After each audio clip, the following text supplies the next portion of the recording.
Radio Publique Africaine.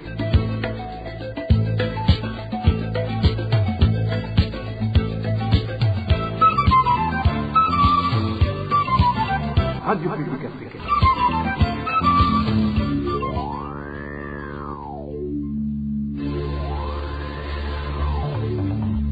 C'est le moment de suivre le journal parlé en français. À la présentation, Josiane Mouzaneza.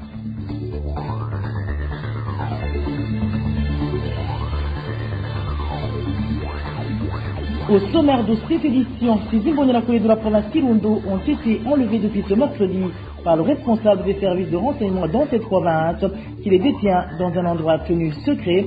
Le crime leur reproché serait d'avoir refusé d'être envoyés en RDC pour y traquer les combattants du mouvement Red Tabara. En province Bubanza, les transporteurs de la commune de Gihanga qui volent, et pour cause, l'administrateur leur impose des frais de stationnement alors qu'ils ne disposent même pas de parking. Vous le suivrez dans ce journal. Et comme tous les samedis, la deuxième partie de ce journal est consacrée au mini-magazine au cœur de la société.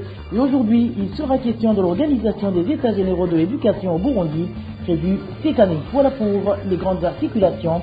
Bonsoir et bienvenue mesdames et messieurs. Tout de suite, le développement de ce titre. Bonsoir. Sécurité pour commencer. 6 jeunes de la milice Imbonerakoulé en province Kirundo sont portés disparus depuis 4 jours. Ces Imbonerakoulé avaient refusé de se joindre aux autres dans les exercices paramilitaires qui les préparent à être envoyés en République démocratique du Congo. Tous les 6 ont été arrêtés par le chef du service des renseignements en province Kirundo qui les a conduits dans un lieu non encore connu. Le point avec Onésime Douchimagid. Parmi ceux-ci, Imbonerakoulé portés disparus. La RPA a pu en identifier 3. Il s'agit du prénommé John, un certain Douaille de la colline Murama en commune Kirundo, ainsi que le nommé Jean-Pierre Hakizimana de la commune Neg. Tous les 6 ont été arrêtés ce mercredi soir par le prénommé Jovite, responsable des renseignements en province Kirundo. Ce dernier les a conduits vers une destination jusqu'à présent inconnue. Selon nos sources, ces disparitions sont intervenues après que les 6 Imbonerakoulé aient refusé de rejoindre leur père dans des entraînements paramilitaires. Des entraînements qui ont pour but de préparer cette milice du parti au pouvoir à aller traquer les combattants du mouvement Red Tabara en République démocratique du Congo. Cela s'est passé mardi dernier lors d'une réunion irrelative qui a eu lieu sur la colline Runyosa de la commune Kirundo, sous la supervision du prénommé Claude et Shadrach alias Chigingi, respectivement policiers et chefs des Imbonerakoulé de la province Kirundo. Nos sources à Kirundo font savoir que les 6 jeunes Imbonerakoulé ont catégoriquement refusé d'aller mourir bêtement au Congo, dans la mesure où ils ont eu écho que ceux qui les ont précédés au front y tombent comme des mouches par dizaines.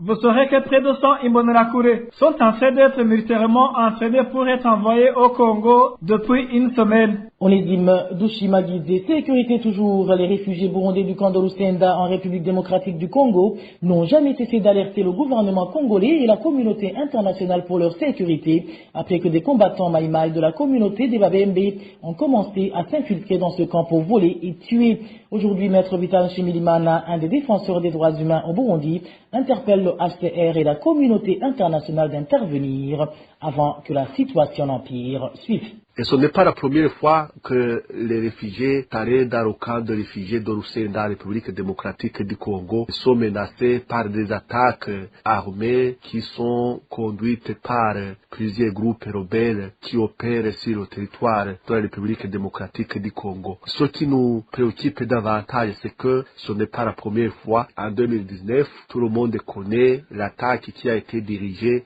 contre les réfugiés burundais à Kamanyora, au cours de laquelle une quarantaine de personnes ont été tuées. Nous pensons que la République démocratique du Congo devrait mobiliser toutes les ressources nécessaires pour prévenir une autre hécatombe, faute de quoi la République démocratique du Congo sera tenue responsable du manquement à la protection des réfugiés comme exige le droit international des réfugiés. Et nous savons que la République démocratique du Congo ne manque pas de ressources et en pareille circonstance, il devrait mobiliser beaucoup de forces de l'ordre pour sécuriser le camp, contrôler les entrées et les sorties et éviter que d'autres attaques soient menées dans ce camp. Mais jusqu'à présent, nous constatons que la République démocratique du Congo n'est pas en train de remplir ses obligations. Ce qui est davantage préoccupant, c'est que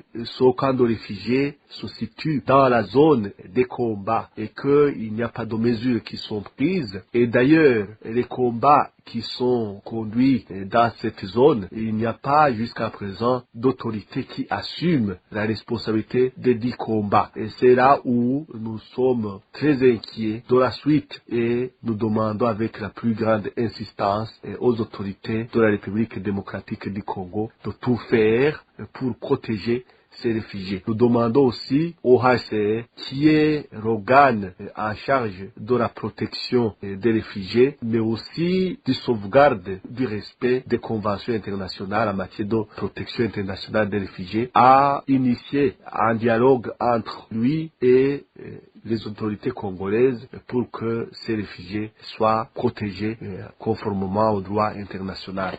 Maître Vital Nshimirimana a réagi après qu'un groupe de combattants Maï-Maï ait menacé de tuer certains réfugiés burundais de l'ethnie Tutsi, les accusant d'être des espions de leur ennemi, Banyamurengi. Un commerçant de la colline Kagoubou, commune Gassogé de la province Muyinga, est détenu au commissariat de la province Ngodi depuis ce jeudi. Il est accusé de viol sur une élève de l'école paramédicale de Ngodi, un crime que ce dernier ne réfute pas, surtout que la victime est enceinte de lui. Les détails avec Eric Niondima. Patrice Misezero, un commerçant et responsable du parti CNDD-FDD sur la colline Kagoho, est âgé de 55 ans. Il est accusé de viol sur une élève de l'école paramédicale d'Ongozi et de l'avoir engrossée. C'est toujours notre source.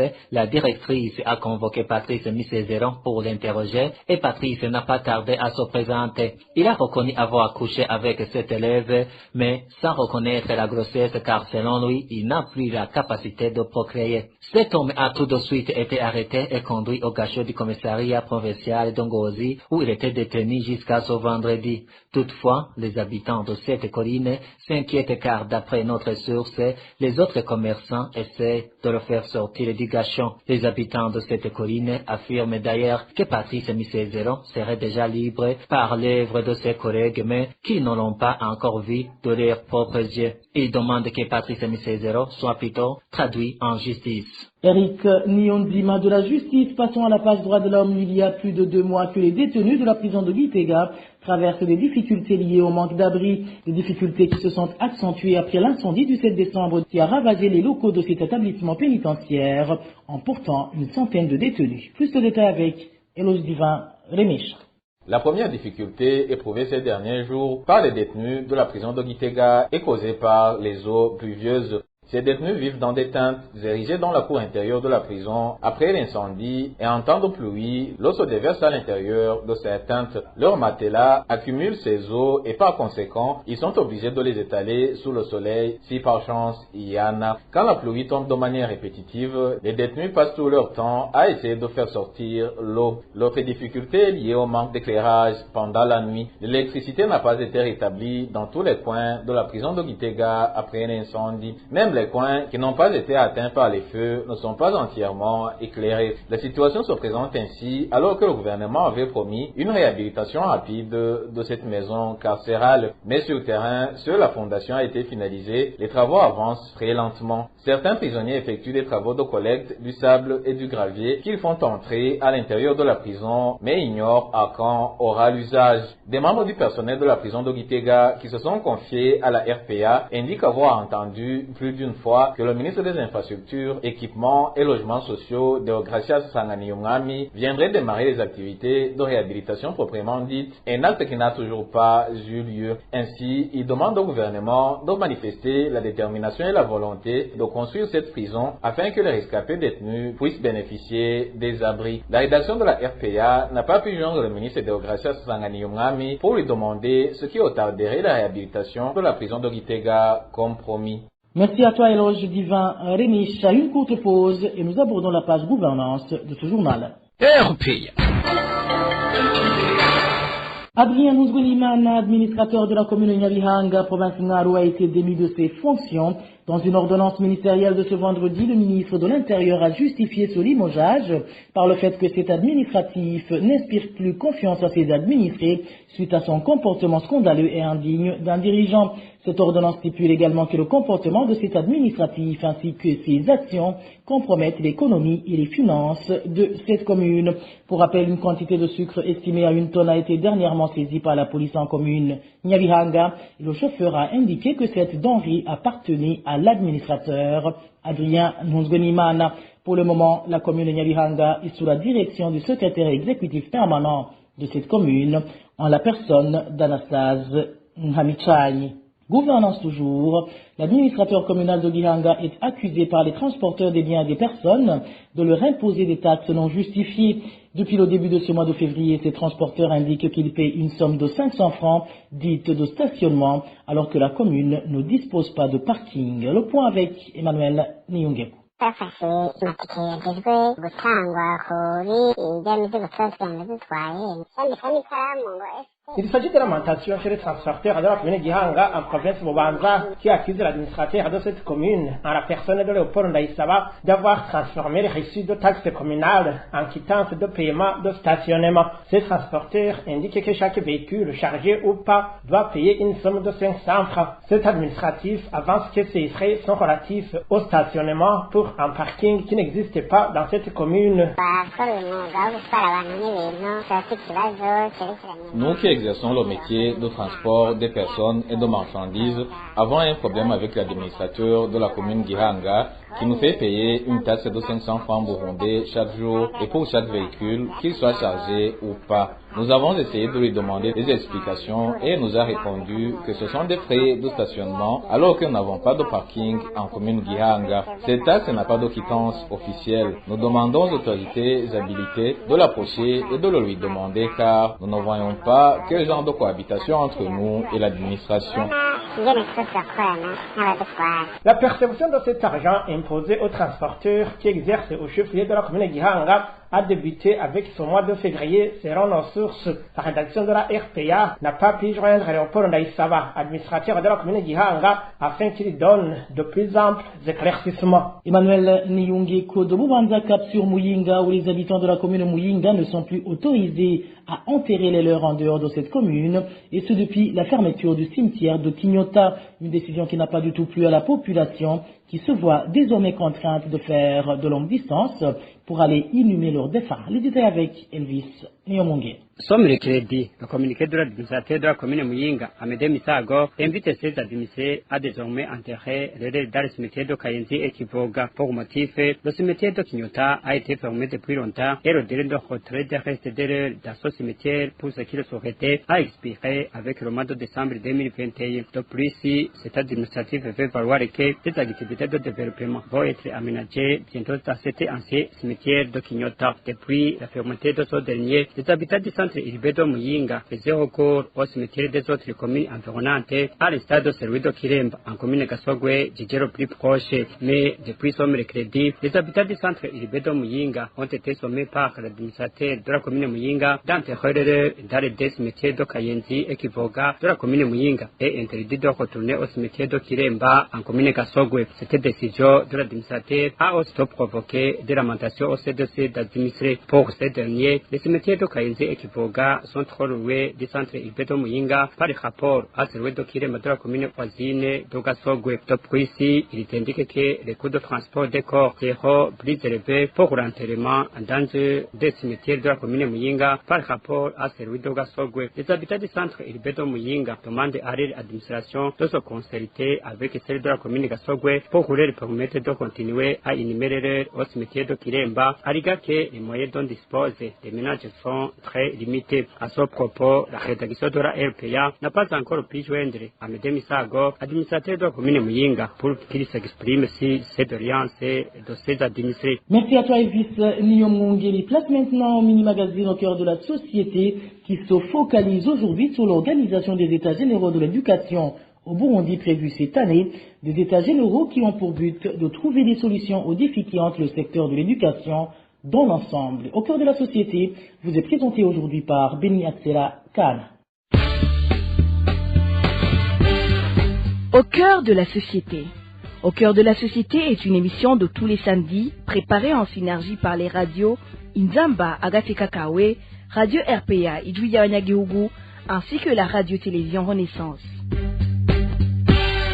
Dans un mois se tiendront les états généraux du système éducatif burundais. Ceux-ci viennent après ceux tenus en 2014. L'objectif est de rassembler les contributions des participants en vue de trouver des solutions aux multiples défis qui gangrènent le secteur de l'éducation. Les recommandations transmises en 2014 auraient-elles été appliquées? Que proposent les éducateurs pour ce grand rendez-vous? Les réponses, c'est dans ce mini-magazine au cœur de la société de ce samedi 12 février 2022. À la présentation, Béni Axela Kahana, bienvenue. À travers une correspondance datée du 4 février, la coalition des syndicats des enseignants, COSESONA, déplore le fait qu'elle n'a pas été associée dans la préparation de cette activité de grande envergure. D'après elle, cela pourrait s'avérer contre-productif. Malgré cette exclusion, les enseignants proposent les grandes lignes qui peuvent être considérées dans ces états généraux de l'éducation. Suivez certains d'entre eux au micro d'Emile Basumba de la radio publique africaine.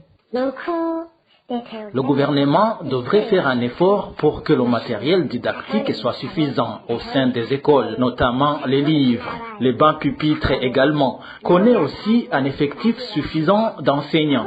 Vous voyez, dans son système baptisé redéploiement, le gouvernement ne fait que perturber les enseignants en les mutant là où ils ne sont pas capables de travailler en sérénité, puisqu'ils passent des heures en cours de route pour rejoindre leurs familles respectives.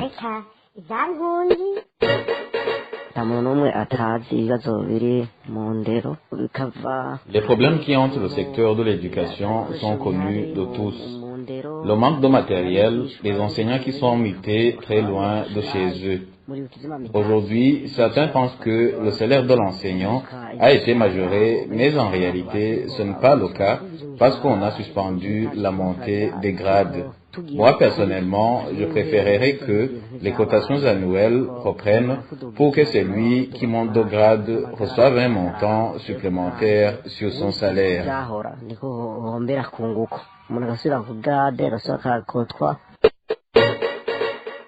Je conseillerais à ces gens qui préparent ces états généraux de l'éducation d'impliquer les enseignants pour trouver une solution adéquate à des problèmes qui endurent l'enseignement depuis des années, avec cette réforme de l'éducation, avec l'école fondamentale qui a fait chuter l'éducation en général. Si l'enseignant n'est pas du tout impliqué, on va passer sur les aspects qui ne sont pas du tout nécessaires pour la promotion de l'enseignement ici au Burundi, et du coup, ça restera de la même chose, parce que toujours on va avoir des situations qui ne donnent pas plus de résultats, parce que quand tu veux réussir à un pari, il faut vraiment impliquer l'enseignant à tous les niveaux, c'est-à-dire que ce soit au niveau de la préparation, que ce soit au niveau organisationnel, que ce soit au niveau exécutif, parce que quand tu organises les assises, tu as les objectifs très vite, tu as les résultats que tu attends, et avec les résultats, c'est là où tu vas refaire même les recommandations pour l'avenir. Alors, si tu n'impliques pas l'enseignant, alors que c'est l'enseignant qui est au courant de tous les problèmes au niveau de son secteur, c'est-à-dire tu vas à la longue échouer, et ça sera toujours la même chose, on organisera toujours des états de lieu sans arriver à aucun résultat.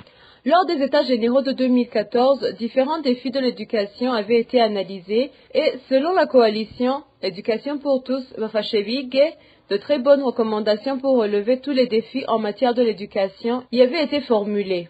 Dans une interview accordée au journal Iwachu, Kassien Gashirahamwe, président de cette coalition, regrette qu'aucune de ces recommandations n'ait été mise en œuvre. Pour éviter de faire le fiasco de 2014, Libéran Niwashila Kandi, expert en éducation, propose la redéfinition complète du projet de l'école burundaise.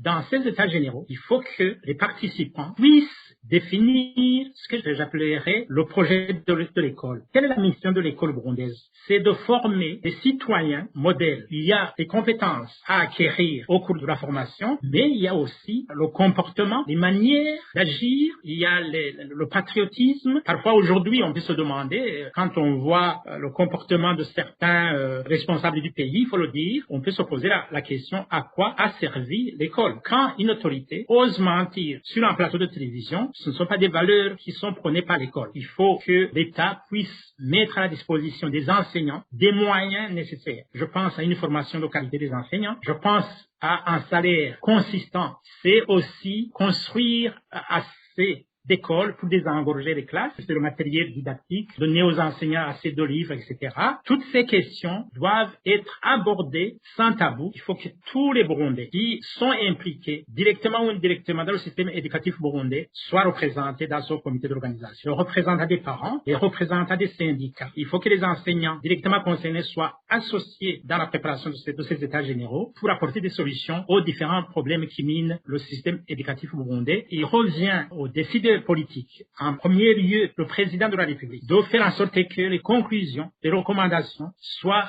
véritablement mises en application. Et cela demande qu'il nomme des personnes déterminées pour concrétiser les bonnes recommandations qui seront issues de ces états généraux. Il revient au président de la République également de mettre en place un comité de suivi qui aura pour mission de vérifier étape par étape la mise en application de ces recommandations. Vous venez d'entendre qu'il faut que toutes les parties prenantes impliquées dans le débat sur le projet de l'école qui produirait un citoyen moderne avec des compétences pour résoudre des problèmes ainsi que des valeurs d'Ubuntu. C'est ici que prend fin ce mini-magazine. Beni Axela Kahana était à la présentation. Rendez-vous samedi prochain. Au revoir. C'était l'émission Au cœur de la société. Et voilà, amis fidèles de la RPA, c'est par ici que se termine le journal d'aujourd'hui. Merci à toutes et à tous pour votre aimable écoute. Merci aussi aux équipes rédactionnelles et techniques pour le travail abattu.